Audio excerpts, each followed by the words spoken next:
Chiroyli bo'lish uchun bir oyda o'ziga qancha xarajat qilishini Toshkent sharoitida ko'rib chiqamiz. Strижка ukladkadan tashqari tonirovkani o'ziga 800-900 ming ketadi. Sochimni o'zini rangini ushlab turish oson emas, juda ham chiroyli rang chiqqan, o'zimga juda ham yoqadi. Bu sera pepelli, no fioletli оттенок ham beradi. Manikюr o'rtacha 250-300 mingga tushadi. Agar pedikyur bilan bo'lsa 600 mingdan ozgina oshadi. Gulshan juda ham zo'r qilib beradi.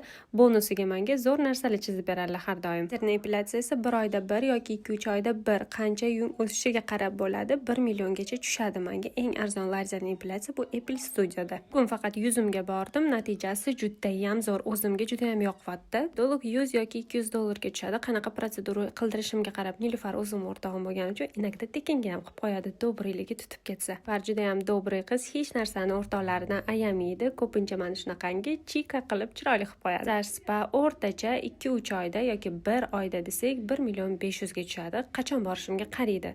Lekin bitta og'ritadigan narsa bor, dilimni uyga kelganimdan keyin makiyaj yuvilsa shu chiroq qatga ketadi, mana bilmayman.